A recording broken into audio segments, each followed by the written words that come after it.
Our headlines today. Sir Keir Starmer arrives in Washington for talks with President Biden after Russian leader Vladimir Putin warns Western leaders against escalating the war in Ukraine. Junk food advertisements will be banned from pre-watershed television from next year.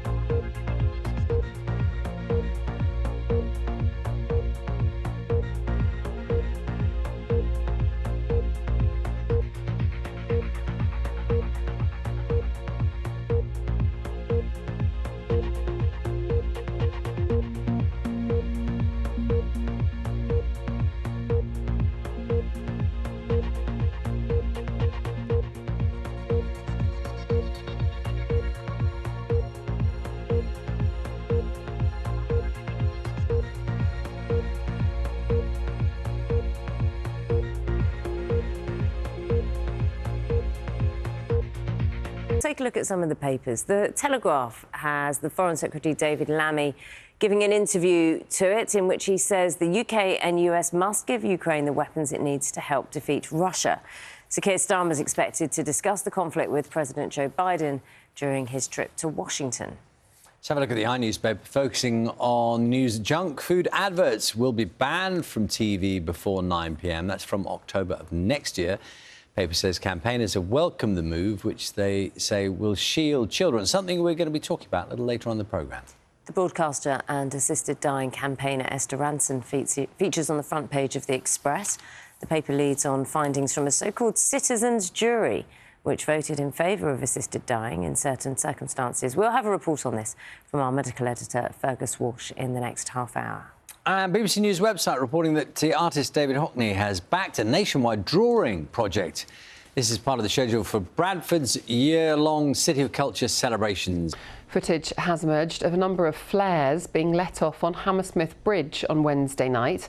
Hammersmith and Fulham Council confirmed that one of its wardens called the police. No one was injured and there was no damage to the bridge.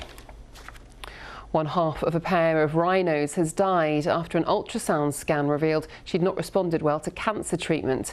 The female greater one-horned rhinos, Behan and Baluki, both 29, have been receiving treatment at Whipsnade Zoo. Vets using an ultrasound discovered Behan's large tumours had responded well to treatment and could barely be seen at all. But Baluki didn't fare so well, and a decision was made to end her suffering.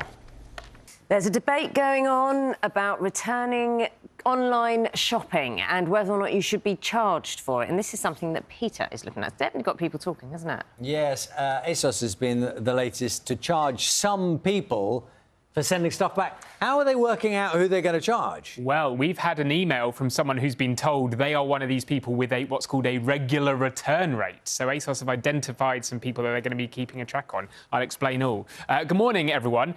We've all become so used, haven't we, to sofa shopping. And the ease of it all has led, unsurprisingly, to a huge growth in online sales. In fact, more than a quarter of all of our retail spending, everything from clothes to food, is now spent online. And that's up from a tenth a decade ago. And as we buy more, well, we return more too. And last year, we sent back an estimated £13 billion worth of products, especially, of course, clothes, where shoppers buy more so they can check sizes, work out how they look on. And that comes at a cost to retailers. And some are now changing their rules. So if you buy a lot of clothes from ASOS, you may have had an email. They're planning to take away £4 from customers' refunds if those customers keep less than £40 worth of items. Now, they say it's so that they can still offer free returns for most customers. Sven-Goran Eriksson is remembered as a loving father. David Beckham is among the mourners at the funeral, the former England manager. Plans to build the UK's first deep coal mine in more than 30 years have been quashed at the High Court. Two men have been charged after a Banksy artwork is stolen from a gallery in London.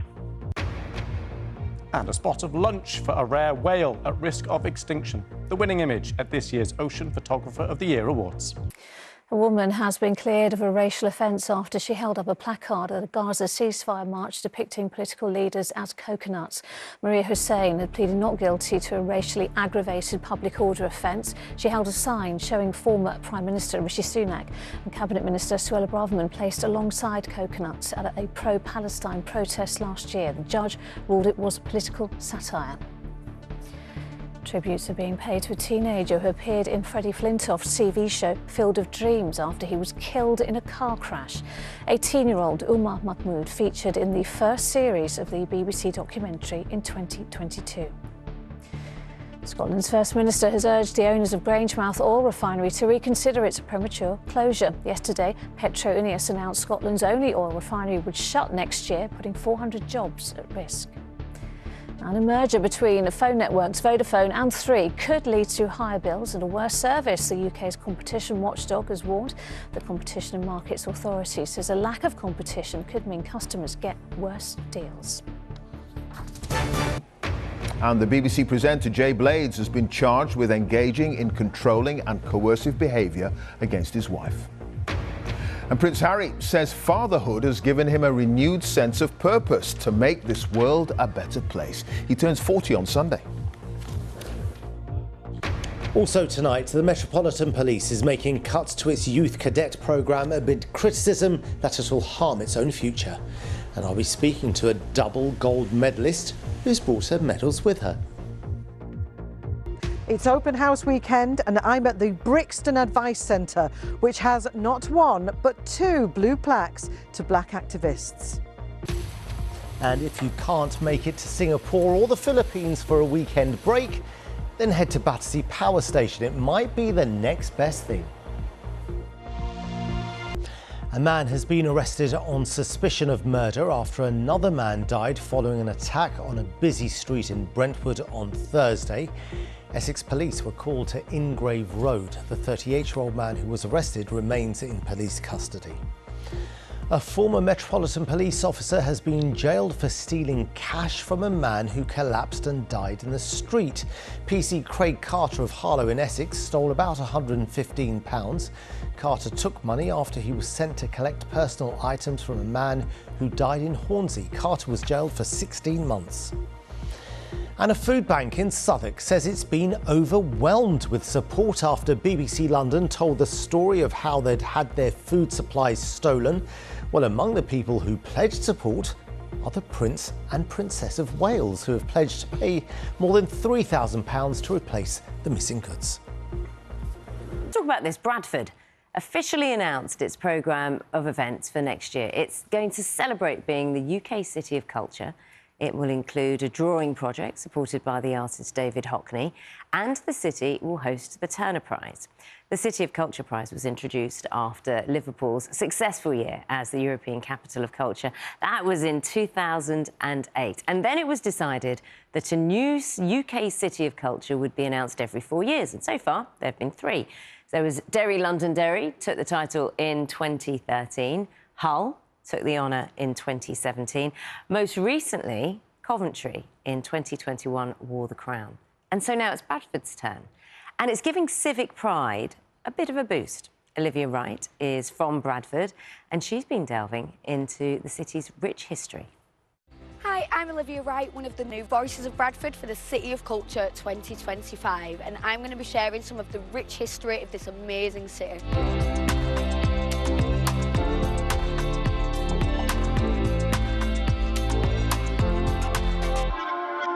One of the first things you'll notice in the city centre is the vast amount of roadworks, but if you look a little bit closer, you'll see evidence of Bradford's amazing success and beautiful architecture.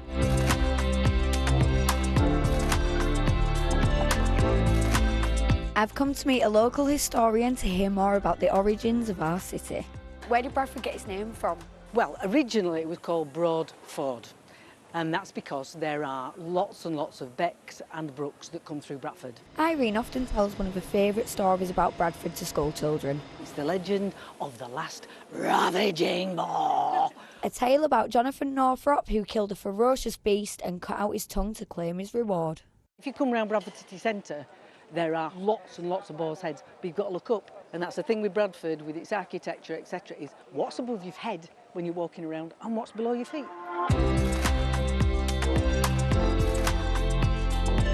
Not only do the stories date back centuries, but so do the buildings.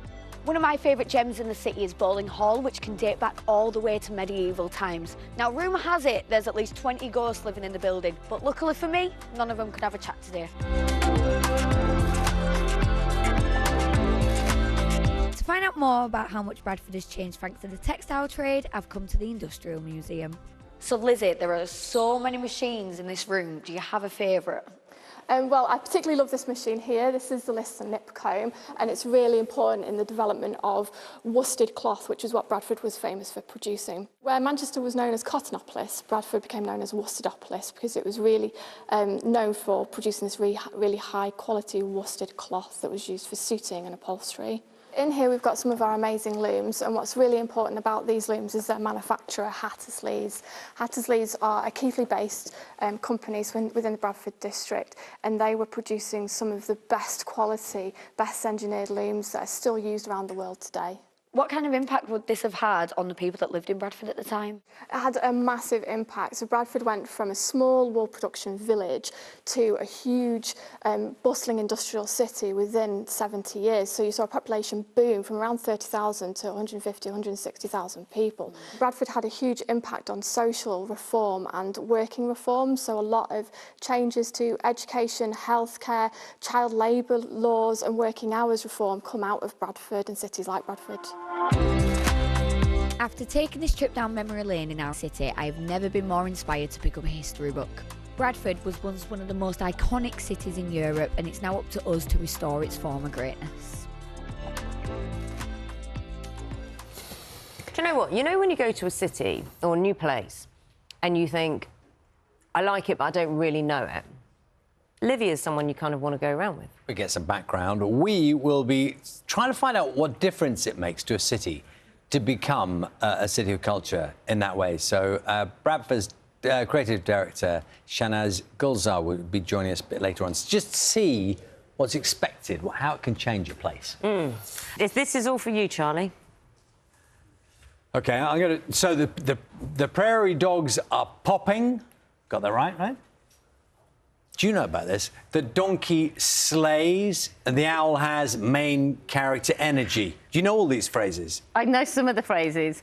I know about popping and slays. Obviously, I'm surrounded by young people, so... You're way ahead of me. OK, so it's not nonsense. It's not nonsense. It's part of a new social media trend. And now older people are using Gen Z slang, these terms, in marketing videos. So, a zoo in Northumberland has received more than 6 million views on its TikTok video, while other businesses have also got in on the act. Watch this, it'll make more sense. Northumberland Zoo hits different. It's popping. Brat. No, I think it's brat. Brat. Slay. Main character energy. Our chocolate brownies. Goat. In my garden centre era. Eggs. Slay. The medieval dining room has so much grace. The Georgian panelled room understood the assignment. Queen. Ick. Hog Springs understands the assignment. We're not like other museums. Small. Slate. Whether you need to recover from a brat summer or a mentee bee, this is the place for you. This is lit. Rhubarb and custard. Goat. Small. See how he's eating. Very cutesy, very mindful, very demure.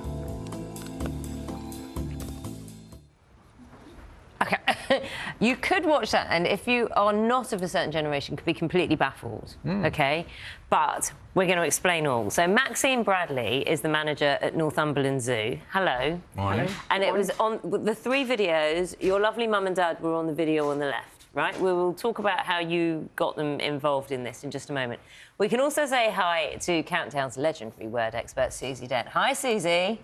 Hi, Naga. How are you? Do you know what? I'm torn. I'm torn between understanding that language evolves and being really quite, what's the word? Discombobulated. Yes, I am discombobulated. You need a word. No, yeah. Susie can fill in the gap. Discombobulated about how I should feel about what I, at heart, think are really silly phrases, but I have to accept that they're being used and they're being incorporated. What about you? Yeah, I think this is not Gen Z. I think this is Generation Alpha. So, it's kind of way ahead of us. But that is its role. And I love all these things that are happening now, because slang is kind of designed to exclude, to keep insiders in and outsiders out. And this is actually crossing the generations and bringing everyone in. So there's a real kind of inclusivity about it. So I'm really enjoying them. OK, Maxine, your parents, remind me of their names again? Linda and Brian. That's right. Linda and Brian. So they're in their 60s. They're obviously very proud of you and want to help support anything you do.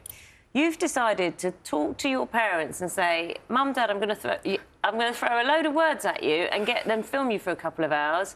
Will you help me? In a nutshell, yeah. I mean, I don't know what these words mean either. I would just like to point that out. You gave your parents words to read that you didn't know what they meant. And I didn't explain it either. They still don't know what it means.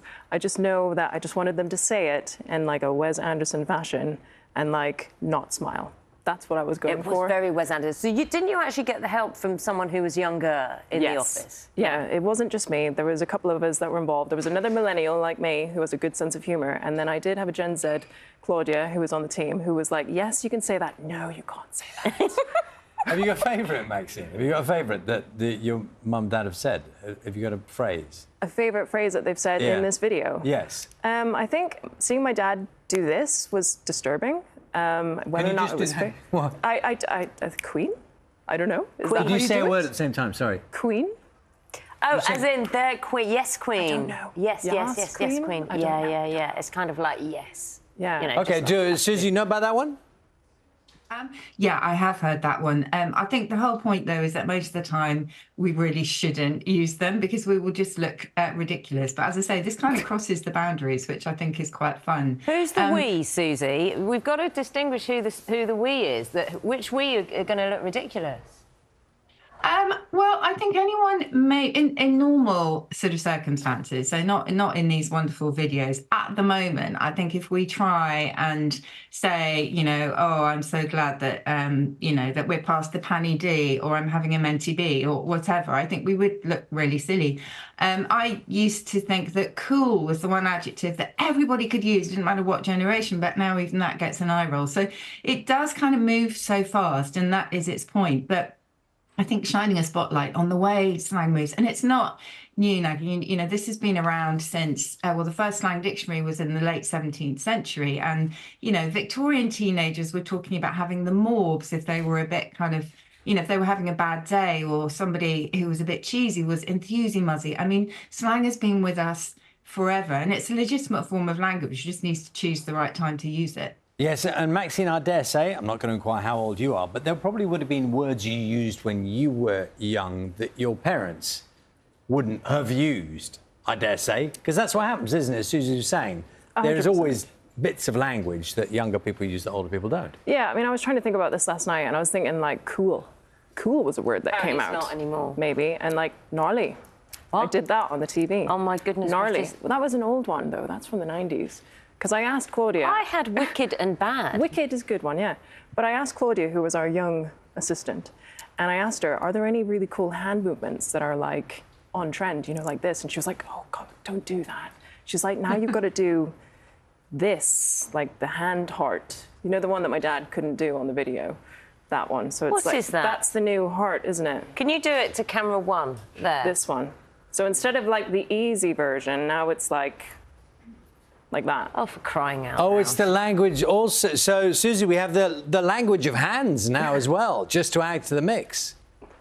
Yeah, body language, just as important. And, it's all part of this sort of this whole wonderful way in which language evolves. And often on Countdown, the guest sitting next to me was saying, well, surely a contestant can't have that because it's slang, and slang shouldn't be in the dictionary. But, because it is so baffling to so many of us, it's the very language that we need to look up. So it needs a place in the dictionary. And as I say, it's been around for ages.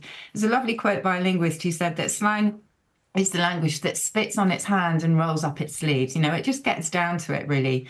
And I think as long as we know when to use it, it will always be with us, and it can be really fun, as these videos show. So Riz can be allowed in Countdown, yeah?